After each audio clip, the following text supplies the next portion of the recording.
The word of the day practice is a 15-minute daily journaling process that will permanently upgrade your writing. By writing as soon as you wake up and learning to manage your time differently, the whole experience of your writing life can become more joyous and more productive. Success doesn't merely come from perseverance or talent. The degree to which you accept yourself as a writer is the extent to which your readers and viewers will accept your work. From this moment on, please ignore the myth of the tortured artist and instead take on the belief that freely doing what you were meant to be doing, that is writing, is what will make you happiest. Writing will lead you to accept yourself for who you are, and that is the truest form of success. The commercial presentation of a writing project and its path in the marketplace must be separated from its creation. While intention is crucial to the success of every journey, whether literal or metaphoric, without trusting your decisions until you reach your destination, be it a rewrite or a word change, you will not reach the goal. Belief plus self-respect equals self-acceptance, and this is the antidote for writing pain and procrastination. Most suffering comes from over-identification with your writing process and harsh self-judgment on the quality of the work. Guiding you to transform your writing relationship with yourself from self-critical to self-accepting is the purpose of this book. Word of the day. The goal of any life should be self-acceptance. It's hard to dive without a diving board, and accepting that you are fine just the way you are will set your creativity free and become the springboard of your success.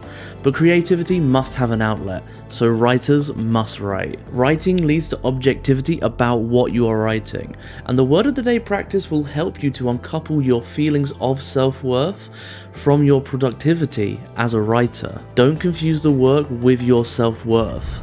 This isn't easy, but by remembering that you exist as a person separate from your work, you will free yourself from these old chains. Once you can see what is actually going on with your writing, you can objectively assess each situation. If you keep track of how much time you spend writing, you will know whether it's enough for you to accomplish your goals. Decision equals choice, and choice is freedom. But time isn't the only challenge we face. Many potentially great stories are never finished or completed because our fears of rejection and humiliation are so great it's hard to get past them. This terror feeds our self-doubt, which leads to self-criticism.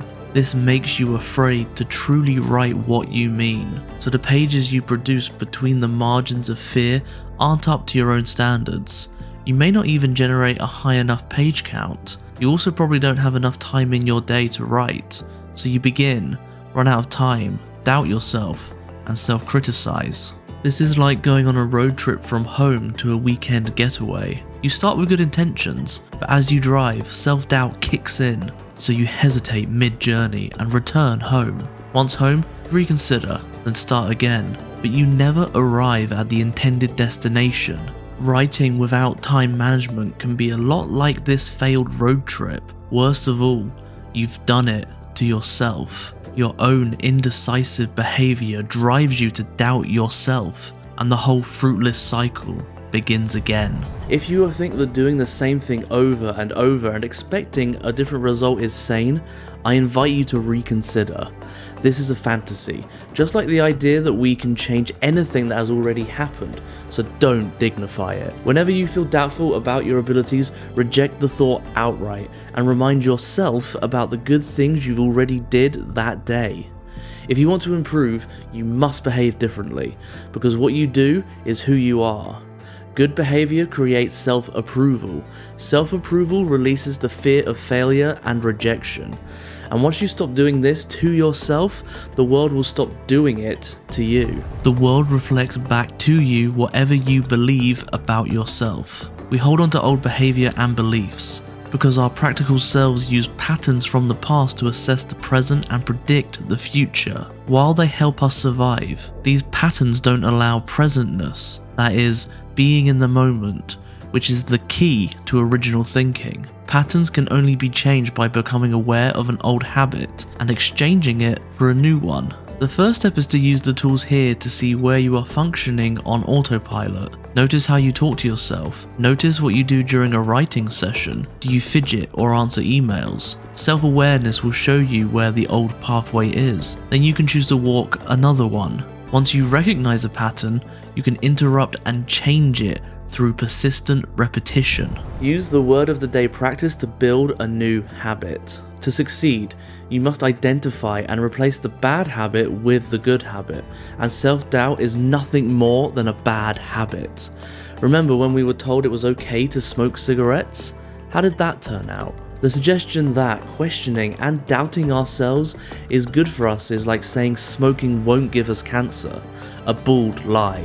Self-doubt is also an addiction that must be treated as such. As an aside, the relationship between writing and life can be described as a dance of metaphor and action, an alchemical relationship whereby an outer action or event can be interpreted on the level of metaphor. In the film The Wizard of Oz, Dorothy's discovery that she could have returned home any time because she wore the ruby slippers is an example of the elegance of metaphor. The red shoes are a symbol of the dormant power within each of us. The ability to extract metaphor from external events is one of the hallmarks of great writing. So, use the word of the day practice to strengthen your metaphor muscles. So what is the word of the day practice? The word of the day practice is easy and fun. You'll start your day by finding a word of the day and growing it into a word of the day cluster. Then, by comparing your original word and a contrasting word, you'll easily create a story idea and write it out in a sentence or two, as if it were a description on a TV channel menu. Much of our emotional turmoil comes from the past. Our creative mind doesn't understand time, which is one of the reasons structuring a story is so hard. This lack of understanding is also part of the reason that we are haunted by things that have already or never happened. The creative mind doesn't understand the concept of it's over or before. It only understands now. You can see why what you do in the present moment defines how you feel about yourself. To correct this problem, you'll create a quick list of your writing intentions, such as work on my story an hour a day, and a quick list of your beliefs about writing, such as I will complete this script in 10 weeks. Next, you'll incorporate these two lists into an imaginary writing schedule, as if you were looking back on the day that's passed. These two steps will take you 10 minutes or less. At the end of your day, right before bedtime, you'll put in just 5 more minutes, writing about how your day actually went, and then comparing it with your ideal day. Without judgment or any pressure to actually change anything, you can enjoy the possibility that you can create the writing life you want. The word of the day practice is the fastest route to accurate self-encouragement, and ultimately, self-acceptance as a writer. Writers hate themselves when they haven't written, and they are often their harshest critics, even while writing. The word of the day practice is the preventative to such self-loathing, because you write every day, right away, starting with just one word, preferably while you're still in bed. If you are a writer of any level, aspiring, novice, professional, best-selling, and anywhere in between, the word of the day practice can help you. Written by Marilyn Horowitz, who also provided the words for this video. Word of the day practice helps you create at will, become more productive, acquiring self-acceptance while permanently upgrading your writing. It's available right now from OBooks. Thank you so much for watching. Subscribe for future content, and we'll see you next time.